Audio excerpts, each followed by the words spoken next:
শুভ সকাল শিক্ষার্থীবৃন্দ, আশা করি ভালো আছো। আজকে আমরা দ্বিতীয় ক্লাস, আমাদের নতুন ক্লাসের দ্বিতীয় ক্লাস। আমরা প্রথম ক্লাসে পড়েছিলাম ভাষা, আজকেও আমরা ভাষা, আমরা লেখা আছে আজকেও আমরা ভাষারই। আমরা গত ক্লাসে শুধু ভাষার প্রথম যে সংজ্ঞা বা ভাষা বলতে কী বুঝি বা ভাষা থেকে কিছু অংশ আমরা আলোচনা করেছিলাম। আমরা ধাপে ধাপে আজকে অন্য অংশেও যাব। তো তোমরা আশা করছি তোমরা ঘরে গিয়ে বা এটা পরে প্র্যাকটিস করেছো। ভাষা কাকে বলে পড়েছিলাম, ভাষার প্রাণ কি পড়েছিলাম, ধ্বনি জেনেছিলাম, সে ধ্বনি আবার কিভাবে উচ্চারিত হয়, কি কি যন্ত্রের মাধ্যমে, সেই বাকযন্ত্রগুলোর নাম জেনেছিলাম। তারপরে একটা খুব গুরুত্বপূর্ণ একটা কথা জেনেছিলাম, সেটা হচ্ছে ভাষা স্থান, সময়, কাল বা সময় এবং অঞ্চল বা সমাজ ভেদে পরিবর্তন হয়, কেন হয় সেটাও আমরা জেনেছি। আর লাস্ট কথা আমরা জেনেছিলাম পৃথিবীতে প্রায় 3500-এর মতো ভাষা প্রচলিত আছে, এর মাঝে বাংলা একটি ভাষা। তাহলে আজকে আমরা পরে কথায় চলে যাই, ঠিক আছে? আমরা ঠিক পরের অংশটাই থাকবো। চলো আমরা সবাই বইটা হাতে নিই। আমরা পৃষ্ঠা 2 আছি। আমরা মাতৃভাষা ও রাষ্ট্রভাষা, মাতৃভাষা কি রাষ্ট্রভাষা কি আমরা জানবো। আমরা তো বলি বাংলা আমাদের মাতৃভাষা, বাংলা আমাদের রাষ্ট্রভাষা, বলি না? আমরা 21শে ফেব্রুয়ারি আসলে আমরা খুব বেশি বলি। আমাদের তোমরা 21শে ফেব্রুয়ারি ইতিহাস যারা পড়েছো তোমরা দেখবে ওখানে তখন সময় যে প্লে কার্ডগুলো ছিল ওখানে সবগুলোতে লেখা ছিল রাষ্ট্রভাষা বাংলা চাই। হ্যাঁ, আর আমরা মাতৃভাষা তো আমরা বলি আমার মাতৃভাষা বাংলা। তো আজকে আমরা এই দুটো কথা একটু আগে জেনে নিই, পরে আমরা ভাষার রূপগুলো জানবো, যে দুটো রূপ আছে, সাধুচলিত বা লেখার ভাষাগুলো আমরা জানবো। মাতৃভাষা, মানুষ জন্মের পর সাধারণত প্রথমে তার মায়ের কাছে প্রতিপালিত হয় তারই কথা শুনে। এটা প্রত্যেক দেশের, যে দেশে হোক না কেন বা যে সমাজে হোক না কেন, এমনকি চাকমা বলো আমাদের দেশেরই, বা আমাদের সাঁওতাল বলো আমাদের দেশেরই, অথবা যে কোনো বিদেশের যে কোনো দেশেরই, একটা শিশু জন্ম হওয়ার পরে সে কার সাথে থাকে? তার মায়ের কাছেই থাকে, মায়ের কাছে সে প্রতিপালিত হয়। তাই জন্মলগ্ন থেকে স্বাভাবিকভাবে মানুষ নিজের মায়ের কাছে যে ভাষাটি শিক্ষা পায় তাকে তার মাতৃভাষা বলে। দেখেছো মাতৃভাষা কাকে বলে? আমরা সংজ্ঞাটা পেয়ে গেলাম। আচ্ছা, মায়ের কাছে জন্ম হওয়ার পর শিশু তার মায়ের কাছে যে শিক্ষাটা পায়, যে ভাষাটা শেখে, সেটাই হচ্ছে মাতৃভাষা। সে যদি জাপানি শিশু হয়, সে মায়ের কাছে প্রথমে সেই মায়ের ভাষাটা শিখবে, অর্থাৎ সে জাপানি ভাষাই তার মাতৃভাষা। বাংলা তো শিশু তো বাঙালি বটেই, তারপর হচ্ছে চীন, ফরাসি, ফ্রান্স শিশু তার ফরাসি ভাষাটা শিখবে, স্প্যানিশ শিখবে। এভাবে প্রত্যেকটা শিশু তার মায়ের কাছে যে ভাষাটা শিখে। তাহলে মাতৃভাষা কাকে বলে এবং রাষ্ট্রভাষা কাকে বলে? আমরা রাষ্ট্রভাষাটা একটু পরে পাবো। আমরা মাতৃভাষাটা আগে জেনে নিচ্ছি, যে মায়ের মুখের ভাষাকেই বলে মাতৃভাষা।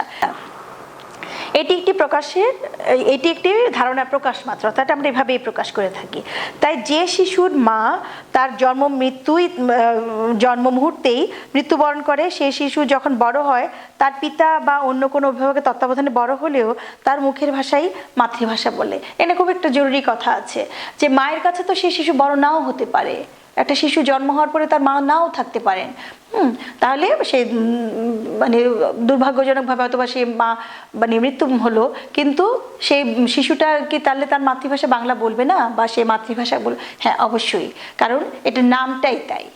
তা সে শিশু তার বাবার কাছে বড় হোক বা অন্যের কাছে বড় হোক না কেন, কিন্তু তার মুখের ভাষাটা হবে, সে যে দেশে জন্মগ্রহণ করছে সেই ভাষাটা হচ্ছে তার মাতৃভাষা। বাংলাদেশে অধিকাংশ মানুষ জন্মের পর মায়ের কোলে এবং মায়ের বাংলা বলেই বড় হয়। এটা খুব স্বাভাবিকভাবে আমরা মায়ের কোলে বড় হই, জন্ম হওয়ার পরে মায়ের কোলেই বড় হই, মায়ের বলে মানে মায়ের কথায় শুনি, আমরা এভাবেই বেড়ে উঠি। বাঙালি মায়ের এই বুলি বাংলা, তাই বাঙালি জাতির মাতৃভাষা বাংলা। দুটো লাইন আন্ডারলাইন করো।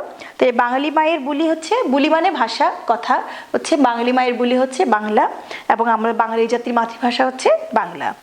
আবার বাংলাদেশে অনেক ক্ষুদ্র জাতি গোষ্ঠী আছে। একটু আগে আমরা বলেছিলাম চাকমাদের ভাষার নাম হচ্ছে কি বলেছিলাম? একটু আগে তো না, আমরা গত ক্লাসে বলেছিলাম চাকমাদের ভাষার নাম কি বলেছিলাম? চাংমা। আর গারোদের ভাষার নাম বলেছিলাম, মনে আছে তোমাদের? আচিক।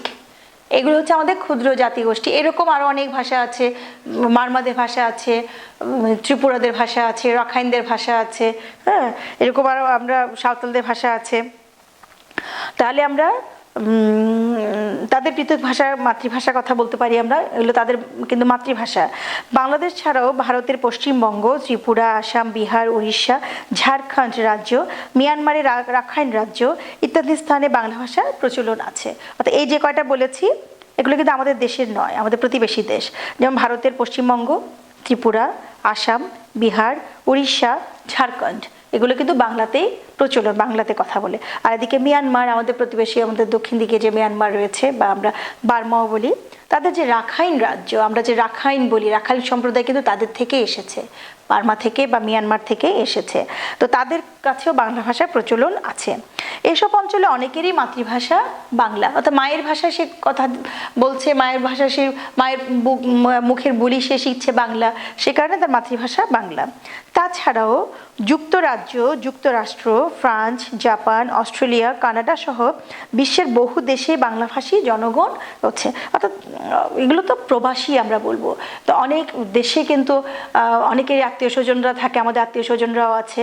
তো এই ধরনের যুক্তরাষ্ট্র বলো বা এই লন্ডন বলো, কানাডা বলো, জাপান বলো, অস্ট্রেলিয়া বলো, এরকম অনেক বাঙালি আছে, তারা কিন্তু আবার প্রবাসী, অর্থাৎ এই দেশে জন্মগ্রহণ করে তারা কর্ম কারণে হোক বা যে কোনো কারণে হোক, তারা পারিবারিক কারণে হোক, তারা ওখানে আছেন। তো তাদের মাতৃভাষা তো বাংলা, কারণ তারা মা বাঙালি, পরিবার বাঙালি, তারা বাংলা ভাষায় কথা বলে। সেই সব স্থানে বাংলা তাদের অনেকের মাতৃভাষা। তো পৃথিবীর প্রায় 30 কোটি লোকের মাতৃভাষা বাংলা, এটা আন্ডারলাইন করো। তাহলে আমরা কত আগের প্যারাতে আমরা পেয়েছিলাম পৃথিবীতে প্রায় 3,500-এর মতো ভাষা প্রচলিত আছে, মানে এর মাঝে বাংলা একটা ভাষা 3,500। আর এই লাইনে পেয়েছি বিশ্বে কত মানুষ বাংলা ভাষা কথা বলে, প্রায় 30 কোটি, 30 crore। এর মাঝে আমাদের বাংলাদেশেই তো প্রায় 16 crore, 16 কোটি তো আমাদের বাংলাদেশে আছে। আর বাকি যেগুলো কথা বলছে এগুলো হচ্ছে এই যে নানা দেশে কথা বললাম আমরা, প্রবাসীরা আছে, বা আমাদের ভারতে কয়েকটা রাজ্য আছে, ঝাড়খণ্ড, মণিপুর, ত্রিপুরা, বিহার, উড়িষ্যা, পশ্চিমবঙ্গ, আর এদিকে মিয়ানমারে। তো এরা বাকি অংশগুলো, তাদের মাতৃভাষা বাংলা। মাতৃভাষা বিবেচনায় সারা বিশ্বে বাংলা ভাষার স্থান 4র্থ, আন্ডারলাইন করো। তাহলে আমরা এখানে থেকে আমরা বেশ কিছু আন্ডারলাইন করলাম। তাহলে মাতৃভাষা, এই যে মায়ের ভাষার বিবেচনায় বাংলা ভাষার স্থান হচ্ছে পুরো ওয়ার্ল্ডে কততম, 4th পজিশনে আছে। তাহলে এই প্যারায় আমরা মাতৃভাষা জানলাম, আমরা রাষ্ট্রভাষাটা পরে জানবো, আগে মাতৃভাষাটা জানলাম। তো মাতৃভাষা কাকে বলে আমরা একটু বুঝে নেই। খুব সাধারণভাবে যেটা বলি হচ্ছে, শিশু জন্মের পরে মায়ের কাছেই বড় হয়, মায়ের কাছে প্রতিপালিত হয়, মায়ের স্নেহেই বড় হয়। যতদিন না সে স্বাবলম্বী হচ্ছে, যতক্ষণ না সে অন্যের উপর মানে ডিপেন্ডেন্ট ছাড়া, নির্ভর ছাড়া চলতে পারে, ততক্ষণ পর্যন্ত সে মায়ের কাছেই থাকে। সেজন্য মায়ের কাছে প্রথম ভাষা, যে ভাষা শিখে সেই ভাষায় তার মাতৃভাষা, এটা মাতৃভাষা। এমন আমরা বাঙালি বলে আমাদের মাতৃভাষা বাংলা, এটা হচ্ছে সাধারণ কথা। আর পাশাপাশি আরেকটা কথাও জেনেছি যে মা না থাকলেই কি তার ভাষাটা মাতৃভাষা হবে না? হ্যাঁ, সেটাও মাতৃভাষা হবে, কারণ সে তার মা বাবা, তার পরিবার বাঙালি বা যে দেশে জন্মগ্রহণ হচ্ছে সেই দেশের বলে তার মাতৃভাষাটা হবে সেই ভাষাটা। তারপরে ক্ষুদ্র আমরা নৃগোষ্ঠী যে যাদের নাম জেনেছি তাদেরও নিজস্ব মাতৃভাষা রয়েছে। আর বাংলাদেশ ছাড়াও আরও ভারতের কয়েকটা রাজ্যের নাম জানলাম, মিয়ানমারের কথা জানলাম, রাখাইন, তাদেরও বাংলা ভাষা প্রচলন আছে। এবং আমাদের পুরো পৃথিবীতে আরও অনেক বেশ কিছু উন্নত কান্ট্রি রয়েছে, যুক্তরাষ্ট্র, যুক্তরাজ্য, কানাডা, অস্ট্রেলিয়া, এখানেও বাঙালিরা আছে, সেখানেও বাঙালিরা আছে বলে তাদের বাংলা ভাষা ব্যবহার করা হয়। সেজন্য সেই সব শিশুদের মাতৃভাষা বাংলা। তারা বাংলা ভাষা তারা সেই দেশে ভাষাতে ব্যবহার করে, কিন্তু তার মাতৃভাষাটা কিন্তু বাংলা, যেহেতু যতক্ষণ না সে মানে সেই ভাষাটা শিখছে ততক্ষণ সে আগে কিন্তু তার মায়ের কাছেই থাকছে, সেজন্য তার মাতৃভাষা বাংলা। তো এই জন্য একটা প্রশ্ন, মাতৃভাষাটার কথা আমরা জেনেছি। এরপরে আমরা একটা লাইন পেয়েছি, পৃথিবীতে প্রায় 30 কোটি লোকের মাতৃভাষা বাংলা, 30 crore, 30 লক্ষ।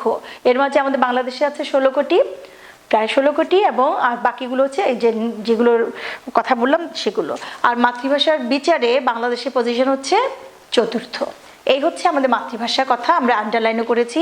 এখন চলে যাব আমরা রাষ্ট্রভাষা, স্টেট ল্যাঙ্গুয়েজ বলে ইংলিশে, আমরা রাষ্ট্রভাষার কথা জানব।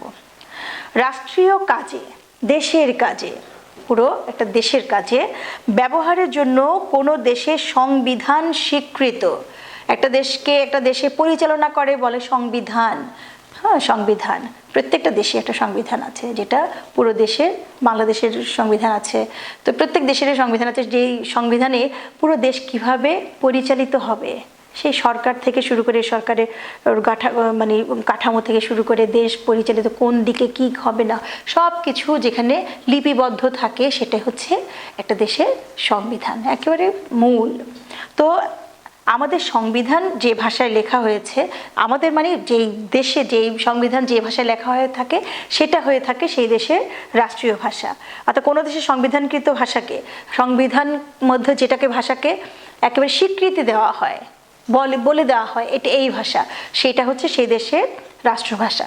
আমাদের সংবিধানকৃত ভাষা হচ্ছে বাংলা, তাই বাংলা আমাদের রাষ্ট্রভাষা।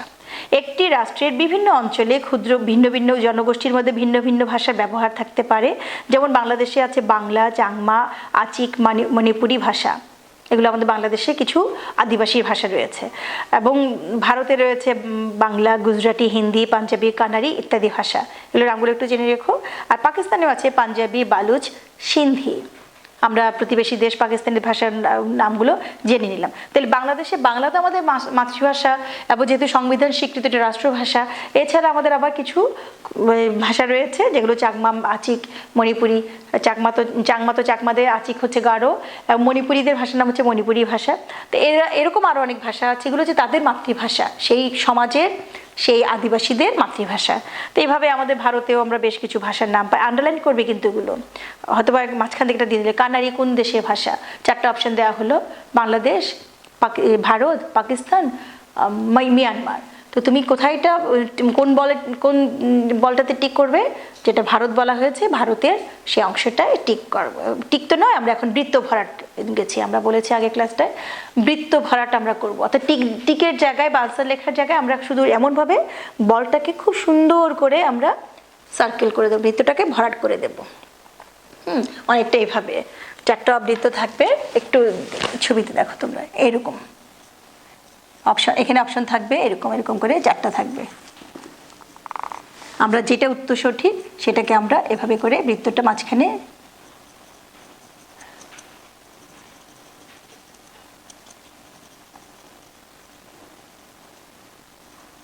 তোমরা করতে করতে এক্সপার্ট হয়ে যাবে। প্রথম হয়তো একটু সময় লাগতে পারে, কিন্তু করতে করতে এটা হয়ে যায়। এইভাবে করে একটা বৃত্ত 4টা থাকবে, যেটা থাকবে এটা সুন্দর করে আমরা বৃত্তটাকে আমরা ভরাট করব এভাবে। বুঝতে পেরেছ? তো এটা খুব জটিল কিছু নয় আসলে। আচ্ছা, তাহলে আমরা সেই ভাষাগুলোর নাম, প্রত্যেকটা ভাষার নাম আমরা আন্ডারলাইন করেছি এভাবে, বালুচ, সিন্ধি, এগুলো হচ্ছে পাকিস্তানি ভাষা, এগুলো আন্ডারলাইন করে রাখো। এতে রাষ্ট্রের কেন্দ্রীয় প্রশাসনিক কাজ কোন ভাষাতে পরিচালিত হবে এই প্রশ্ন আসে। অর্থাৎ একটা দেশের কেন্দ্রীয় ভাষা মানে সংবিধানে উল্লেখ করা হয় যে সেই দেশের ভাষা কোন ভাষায় পরিচালিত হবে, সব কিছু খুব স্বাভাবিকভাবে সেই দেশের রাষ্ট্রভাষাতেই। এই প্রশ্ন সমাধান কল্পে কোনো কোনো রাষ্ট্র নির্দিষ্ট এক বা একাধিক ভাষাকে রাষ্ট্রভাষা হিসেবে স্বীকৃতি দেয়। অর্থাৎ একটা দেশের মাঝে অনেক আন্তঃভাষা তো থাকতে পারে, যেমন আমাদের দেশে উপজাতিদের ভাষা রয়েছে ক্ষুদ্র, সেজন্য প্রশ্ন থাকে যে কোন ভাষাটা আসলে পরিচালিত হবে। সেজন্য সংবিধান সমাধানের জন্য কোনো কোনো রাষ্ট্র আবার নির্দিষ্ট একটা ফিক্সড করে দেয়, যেমন আমাদের হচ্ছে একেবারে বাংলা, অন্য কোনো আদিবাসী ভাষা নয়, একেবারে শুদ্ধ বাংলা। সেজন্য যে কোনো জায়গাতেই বাংলা প্রচলন, আমাদের দেশে বাংলাদেশে যে কোনো জায়গা বাংলায় প্রচলন, এবং আমরা যে উপজাতির যাদের কথা বলছি, ক্ষুদ্র নৃগোষ্ঠী, তাদেরকেও কিন্তু বাংলা শিখতে হয়। যেহেতু রাষ্ট্রীয় ভাষা এটা, তাকে তাদের মাতৃভাষায় তারা কথা বলবে, কিন্তু লেখাপড়া বা সমাজের অন্যান্য কাজের জন্য বা চাকরির জন্য যে কোনো কিছুর জন্য তাকে বাংলা ভাষাকেই তাকে শিখতে হবে, বাংলা ভাষাকে তাকে আয়ত্ত করতে হবে। তো সেই জন্য সংবিধান একটা ভাষা ফিক্স করে দেয়, অনেক সময় দুটোও করে, এক বা একাধিকও করতে পারে, রাষ্ট্রভাষা হিসেবে স্বীকৃতি দেয়। বাংলাদেশের সংবিধানের প্রথম ভাগে 3য় অনুচ্ছেদে লিপিবদ্ধ আছে প্রজাতন্ত্রের রাষ্ট্রভাষা বাংলা। আন্ডারলাইন করো, এটা একটা অবজেক্টিভ প্রশ্ন। সংবিধানের কোন ভাগে বা কোন অনুচ্ছেদে, এই প্রশ্নটা অবজেক্টিভের জন্য দিতে পারে। প্রথম ভাগে মনে রাখবে, প্রথম ভাগের কত অনুচ্ছেদ? 3য় অনুচ্ছেদ। আর প্রজাতন্ত্রের রাষ্ট্রভাষা বাংলা, এটা আন্ডারলাইন করে রাখো। রাষ্ট্রের সর্বাধিক মানুষের বোধগম্য ভাষা হিসেবে সাধারণত রাষ্ট্রভাষা স্বীকৃত থাকে। অর্থাৎ প্রত্যেকটা মানুষ যেন বুঝতে পারে তুমি কি বলতে চাচ্ছ, তোমার কথা যেন একেবারে শিশু থেকে শুরু করে একেবারে বৃদ্ধ বা যেই দেশে যে সমাজে যাও তুমি প্রত্যেক সবাই যেন তোমার বুঝতে পারে এমন একটা বোধগম্য ভাষা হবে, যে ভাষাটাই স্বীকৃত হবে। এই ভাষার রাষ্ট্রের অভ্যন্তরীণ গুরুত্বপূর্ণ কর্মকাণ্ড, অর্থাৎ অভ্যন্তরীণ মানে তা ইন্টারনাল, ইংলিশে বলে ইন্টারনাল, অর্থাৎ ভেতরকার কর্মকাণ্ডগুলো অত্যন্ত গুরুত্বপূর্ণ। যেমন কি কি দেখো, খুব জরুরি কিছু জিনিস, এগুলো আমরা আন্ডারলাইন করি। শিক্ষা প্রদান, পাঠ্যগ্রন্থ প্রণয়ন, সাহিত্য রচনা, সংবাদ প্রকাশ, সামাজিক আচার অনুষ্ঠান পরিচালনা, দলিল দস্তাবেজ লিখন, রাষ্ট্রীয় নথিপত্তি লিপিবদ্ধকরণ ইত্যাদি সম্পন্ন হয়। অর্থাৎ রাষ্ট্রীয় ভাষা যখন বলে দেওয়া হবে কোন দেশে কোনটা রাষ্ট্রীয় ভাষা, আমরা কি বলেছি আমাদের রাষ্ট্রীয় ভাষার নাম, আমাদের রাষ্ট্রভাষার নাম বাংলা। কোথায় লেখা হয়েছে এটা? সংবিধানের প্রথম ভাগে ৩য় অনুচ্ছেদে এটা পরিষ্কার লেখা হয়েছে, আমাদের প্রজাতন্ত্রের রাষ্ট্রভাষা বাংলা, এটা লিখে দেওয়া হয়েছে। এবং ওখানে উল্লেখ করা হয় কি কি, এটা যেহেতু খুব গুরুত্বপূর্ণ বিষয়গুলো, এগুলো কি কি উল্লেখ করা, মানে বাংলা ভাষা পরিচালিত হবে। যেমন শিক্ষা প্রদান, আমরা বাংলা ভাষাতে শিক্ষা প্রদান করি, ইংরেজিতেও হয়, কিন্তু প্রধান মেনলি কোনটা? বাংলা মাধ্যম যেটা। পাঠ্যগ্রন্থ প্রণয়ন, বই পুস্তক আমরা বাংলা ভাষাতে, ইংরেজিতে এটা হচ্ছে মানে প্রয়োজনে, কিন্তু মেইনলি কিন্তু আমরা ইংরেজি বই তোমরা পড়ছো না, সেটাও তো একটা ভাষা, কিন্তু আমাদের প্রধান ভাষা কিন্তু বাংলা। আমরা যে ম্যাক্সিমামই আমরা বাংলা বই আমরা এই ভাষাতেই হবে। আমরা মানে বাংলা ভাষার নির্ভর সাহিত্য রচনা বলো, সংবাদপত্র প্রকাশ, আমাদের ইংরেজি দৈনিক পত্রিকাও আছে, কিন্তু আমরা সংবাদপত্রটা বাংলাতেই বেশি রয়েছে। সামাজিক আচার অনুষ্ঠান পরিচালনা, সমাজের যত রকমের কাজ সব কিছু বাংলাতেই হবে। দলিল দস্তাবেজ লিখন, অফিসিয়ালি যত রকমের ফাইল বলো, লেখাপড়া যা যা আছে এগুলো হবে বাংলাতে। রাষ্ট্রীয় নথিপত্র লিপিবদ্ধ, অর্থাৎ রাষ্ট্রীয় যে অফিসিয়ালি মানে আমাদের যে মানে দেশের বড় বড় এই ধরনের অফিসিয়াল যে নথিপত্রগুলো, ফাইল, অফিসিয়াল কাগজপত্রগুলো, এগুলো লিপিবদ্ধ করা হবে কোন ভাষাতে? বাংলাতে, ইত্যাদি সম্পন্ন হবে। পাকিস্তানের রাষ্ট্রভাষা উর্দুর পাশাপাশি ইংরেজিকেও দাপ্তরিক ভাষা হিসেবে স্বীকৃতি দেওয়া হয়েছে, আন্ডারলাইন করো। তাহলে পাকিস্তানে দেখা যাচ্ছে দুটো রাষ্ট্রীয় ভাষা, একটা হচ্ছে তাদের পাঞ্জাবি যেটা ভাষাটা, সেটা উর্দু ভাষা যেটা, আর হচ্ছে তারা পাঞ্জাবিতে না উর্দু ভাষা বলবো পাকিস্তানি, সেটা তাদের রাষ্ট্রীয় ভাষা। পাশাপাশি ইংরেজিকেও, যেহেতু ইন্টারন্যাশনাল আন্তর্জাতিক ভাষা, সেখানে ইংরেজিকেও তারা রাষ্ট্রীয় ভাষা হিসেবে ব্যবহার করা হয়েছে। তার মানেও তাদের অফিসিয়াল কাজকর্ম বা সব কিছু অন্যান্য গুরুত্বপূর্ণ কাজগুলো দুটো ভাষাতেই হবে, উর্দুতেও হবে, ইংরেজিতেও হবে। ভারত প্রজাতন্ত্রের সংবিধানকৃত কোনো রাষ্ট্রভাষা বা জাতীয় ভাষা না থাকলেও দাপ্তরিক কাজকর্মের ভাষা হিসেবে হিন্দির পাশাপাশি ইংরেজি স্বীকৃত। ভারতেও তাই দেখা যাচ্ছে, তাদের ওরকম সংবিধানকৃত কোনো রাষ্ট্রভাষা নেই, কিন্তু তাদের দাপ্তরিক কাজগুলো, দাপ্তরিক মানে অফিসিয়াল কাজগুলো কি হয়? হিন্দি, যেহেতু তাদের অধিকাংশ অঞ্চলে হিন্দি ভাষা, হিন্দিতেও প্রচলিত হয়, আবার পাশাপাশি পাকিস্তানের মতো ইংরেজিতেও। ভারতের রাজ্যগুলোতে প্রশাসনিক কর্মে আঞ্চলিক ভাষা সমূহ ব্যবহার করা হয়, অর্থাৎ যে অঞ্চলে যেটা অঞ্চলে, মনে করো তুমি উড়িষ্যায় গেছো বা মারাঠি গেছো বা রাজস্থান গেছো, সেই অঞ্চলের ভাষা, আঞ্চলিক ভাষা বা সেই অঞ্চল ভেদে রাজ্যগুলোতে সেই অঞ্চলে প্রশাসনিক কাজে সেই অঞ্চলের ভাষাও ব্যবহার করা হয়। পশ্চিমবঙ্গ, ত্রিপুরা, ঝাড়খণ্ড রাজ্য এবং আসাম রাজ্যের বরাক উপত্যকায় অন্যতম প্রশাসনিক ভাষা বাংলা। আমরা দেখেছি, আমরা আগের প্যারাতে জেনেছি আমাদের বাংলা ভাষা, আমরা জেনেছি পৃথিবীতে প্রায় 30 কোটি লোকের ভাষা হচ্ছে বাংলা, মাতৃভাষা বাংলা। তার মানে 30 কোটি হচ্ছে, আমাদের বাংলাদেশে আছে প্রায় 16 কোটি, আর বাকি 14 কোটি বা 15 কোটি যেটা হবে সেটা হচ্ছে আমাদের এই এরিয়াগুলোতে। ভারতের কি কি জায়গা? পশ্চিমবঙ্গ, ত্রিপুরা, ঝাড়খণ্ড, উড়িষ্যা, এই জায়গাগুলো, আসাম, আর এদিকে বরাক উপত্যকায় সেই অঞ্চলগুলো প্রশাসনিক, অর্থাৎ তারা যেহেতু বাংলা কথা বলে, তাদের অফিসের যত রকমের অফিসিয়ালি যত কাজকর্ম হয় সেটাও হয় বাংলা। এই লাইনটাও আন্ডারলাইন করো। তাহলে এই রাষ্ট্রভাষা প্যারাটা আমরা বুঝে নিলাম, আগে মাতৃভাষা বুঝে নিয়েছি, রাষ্ট্রভাষা বুঝে নিয়েছি, রাষ্ট্রভাষা কাকে বলে জানলাম, তারপর হচ্ছে রাষ্ট্রভাষা কোথায় লিপিবদ্ধ আছে সেটা জানলাম, তারপরে কোন দেশে কি কি, পাকিস্তানে কি কি আছে, কোন দুটি রাষ্ট্রভাষা আছে, ভারতে আছে, এগুলো আমরা একটু আন্ডারলাইন করি, ঠিক আছে? এগুলো হ্যাঁ, এই তো এগুলো আমরা গুরুত্বপূর্ণ কথা এই প্যারাতে। তাহলে আমরা এখন জানলাম দুটো প্যারা বললাম, আমার মাতৃভাষা এবং রাষ্ট্রভাষা। এখন আমরা চলে আসি সাধু এবং চলিত রীতি দুটো আমরা একটু অল্প একটা আমরা আজকে একটু পড়ি, হয়তো আমরা যেহেতু এটা অধ্যায় বড় আমরা এক ক্লাসে শেষ করতে পারবো না, আমরা পরের ক্লাসে যাব, কিন্তু একটু আমরা জানতে হবে সাধু ভাষা চলিত ভাষা।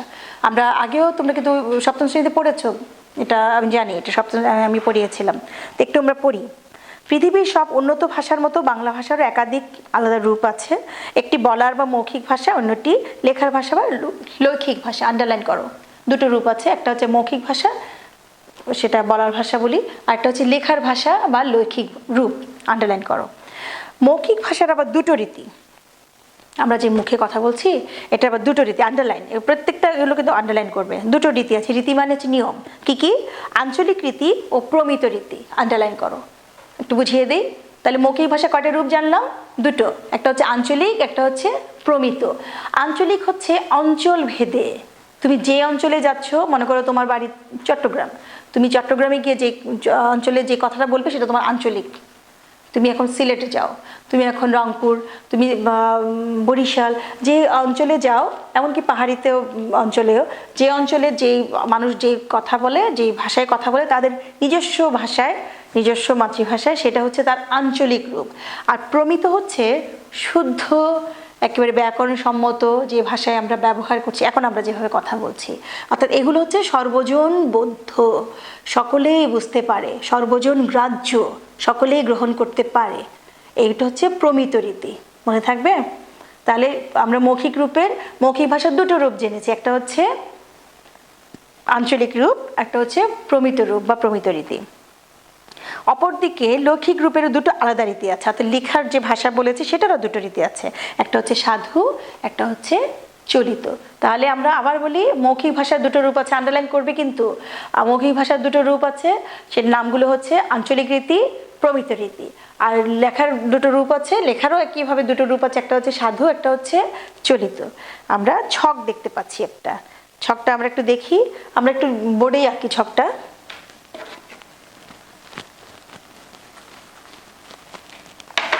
প্রথমেই আমরা যদি এটাকে প্রধান বৃক্ষ ধরি, বাংলা ভাষা,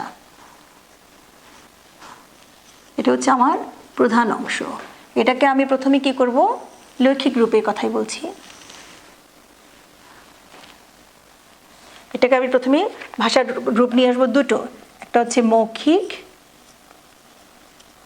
আর একটা হচ্ছে লৈখিক। লিখিত বলে, আমি বইয়েরটা দেখে নিলাম, লৈখিক বলা হয়েছে। তাহলে আমরা ভাষার প্রধান দুটো রূপ পেয়েছি, একটা হচ্ছে মৌখিক, একটা হচ্ছে লৈখিক। তোমাদের লেখার দরকার নেই, তোমরা শুধু বই আছে একটু বুঝবে, মানে বোঝার জন্য আসলে এটা একটু ডিসকাস করছি বারবার। দুটো রূপ পেয়েছি, আবার প্রত্যেক যে দুটো অংশেরই আবার দুটো দুটো পার্ট। মৌখিকের কি কি পেলাম?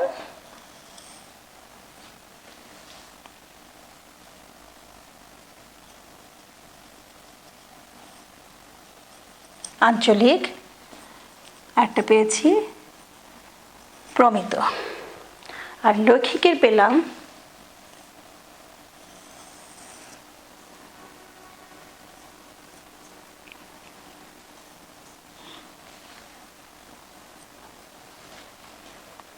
চলিত, আর এখানে হচ্ছে সাধু। দেখা যাচ্ছে? তাহলে আমরা প্রথম তো আমরা ভাষা, আমাদের প্রধান যে অংশটা ভাষার আমরা 3000 3500 মতো ভাষা পৃথিবীতে প্রচলিত আছে। এর মাঝে মাতৃভাষার দিক থেকে যদি আমরা বিচার করি, তাহলে বাংলা ভাষার স্থান আমরা জেনেছি চতুর্থ। তাহলে সেই মাতৃভাষা বাংলায় চলে আসি। বাংলায় আবার বাংলা ভাষাকে আবার দুটো ভাগ করা হয়েছে, একটা হচ্ছে মুখের ভাষা, একটা হচ্ছে লেখার ভাষা। মুখের ভাষা আবার দু রকমের, একটা হচ্ছে আঞ্চলিক বা অঞ্চল ভেদে, আর একটা হচ্ছে প্রমিত শুদ্ধ, যেটা হচ্ছে একটা ব্যাকরণসম্মত। আমরা যে ভাষায় কথা বলছি এখন বর্তমানে, আমি বলছি তোমরা বুঝতে পারছো, বা পুরো দেশে যেই ভাষাটা সকলেই বুঝতে পারে, সেই ভাষাটা হচ্ছে প্রমিত, আর এটাই মূলত আমরা ব্যবহার করি। আর লেখার ভাষাটাকে হচ্ছে আবার আমরা দুটো ভাগ করেছি, একটা হচ্ছে চলিত, একটা হচ্ছে সাধু। চলিত মানে বোঝাই যাচ্ছে কিন্তু চলমান, যেটা চলে। আর সাধু হচ্ছে, সাধু শব্দের অর্থটা আলাদা আছে, সেটা হচ্ছে বিজ্ঞজন, বিশিষ্ট পণ্ডিত ব্যক্তিজন, তাদের ভাষা। তা আমরা একটু হয়তো ডিটেলস আমরা আলোচনা করবো এখানে। তাহলে আমরা ছকটা দেখে নিলাম, তাই না?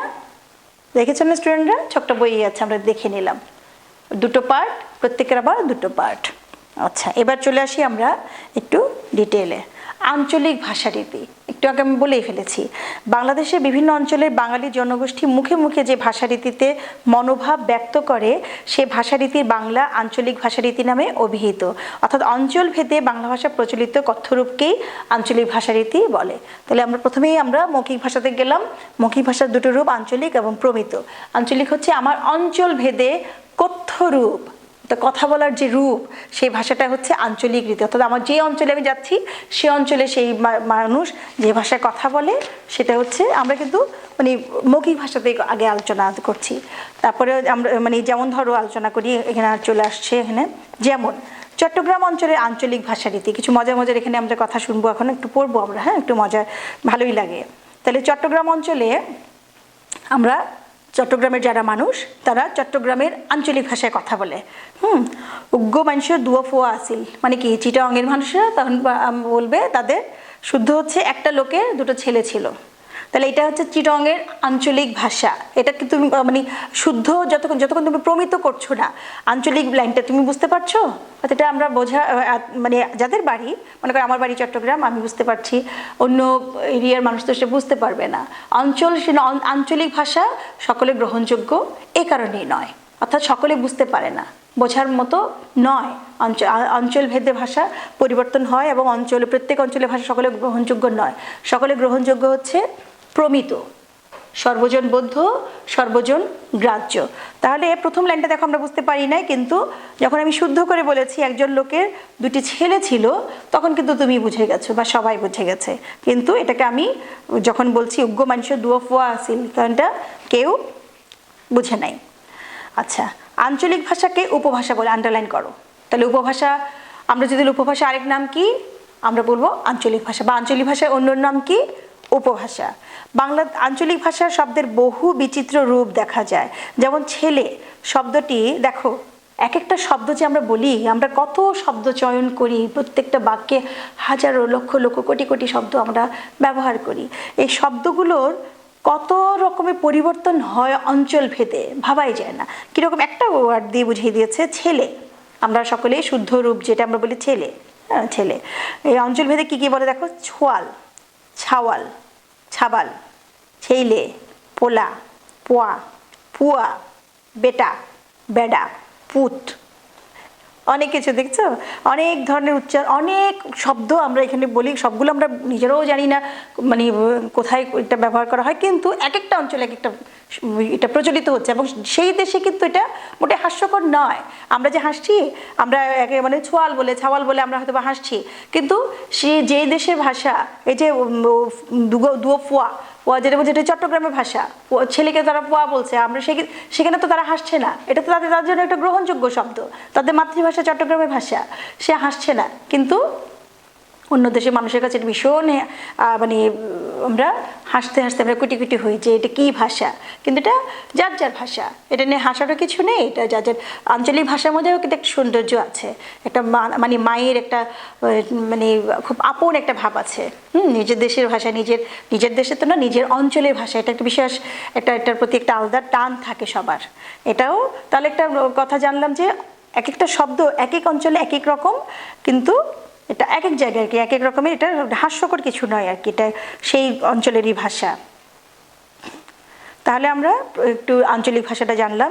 এখন চলে আসব প্রমিত, পাশাপাশি আমরা মৌখিক ভাষা প্রমিত ভাষায় চলে আসব। বিভিন্ন ভাষারীতি কালক্রমে পরিমার্জিত হয়ে সকলে গ্রহণযোগ্য একটি রূপ লাভ করে।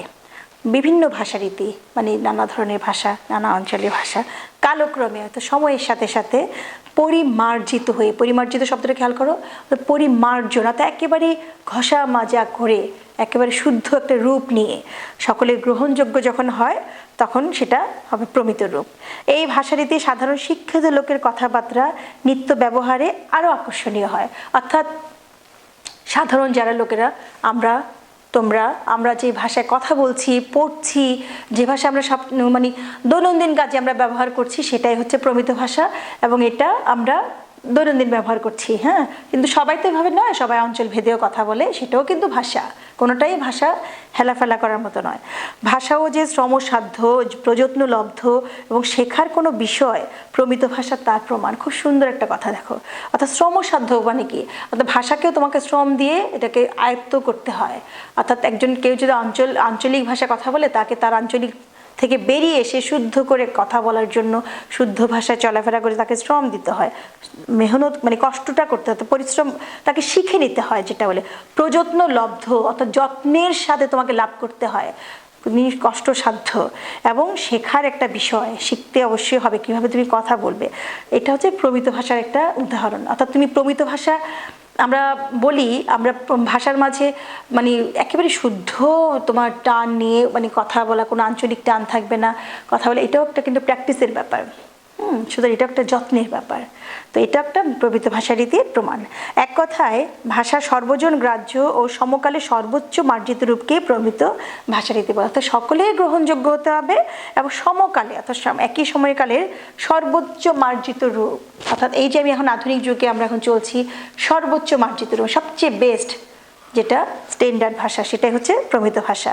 যেমন এই যে উদাহরণটাই, একজনের দুটো ছেলে ছিল বা একজনের ছেলে আছে। এরপরে আমরা সাধুরীতি চলিত রীতি একটু করে বলে নিই, আমরা পরের ক্লাসে আমরা ডিটেইলে যাব। আমরা আজকে একটু মানে শুধু মাতৃভাষা, রাষ্ট্রভাষা আর আঞ্চলিক ভাষা, প্রমিত ভাষার কথা জানলাম।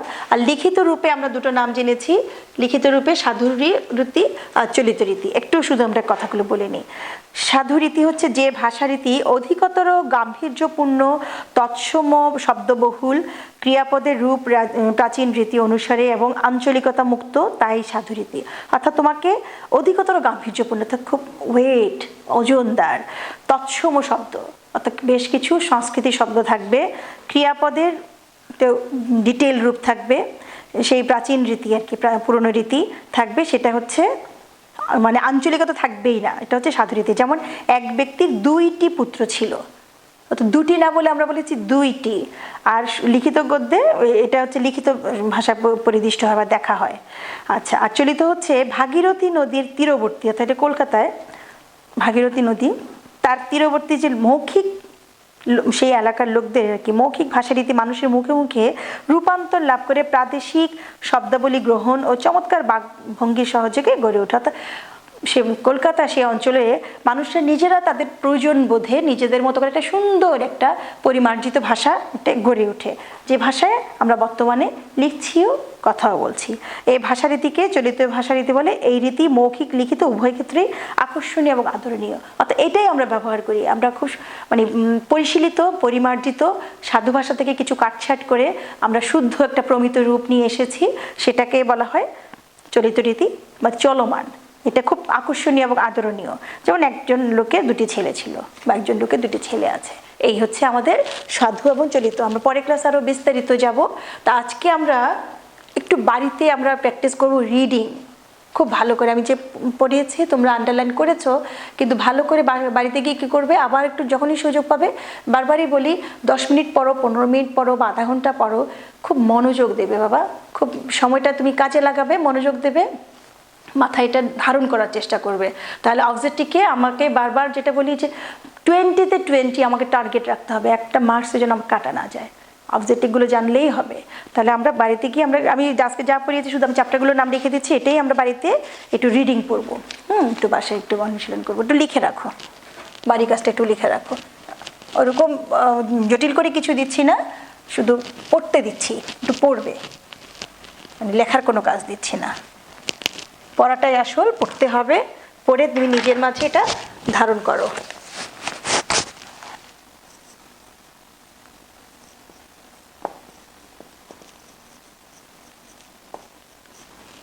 প্রথম চ্যাপ্টারের প্রথম দিন আমি প্রথম ক্লাসটায় বলা হয়নি, এটা অবশ্যই থাকবে প্রথম চ্যাপ্টার হিসেবে। ভাষা এটা একসাথে দিয়ে দিচ্ছি, একসাথে তো আর ছিল না কিছু।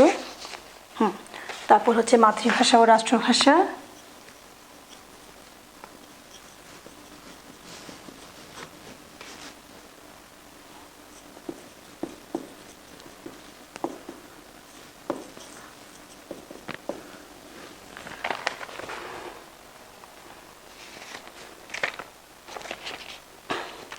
সাধু ও চলিত রীতির পার্থক্য।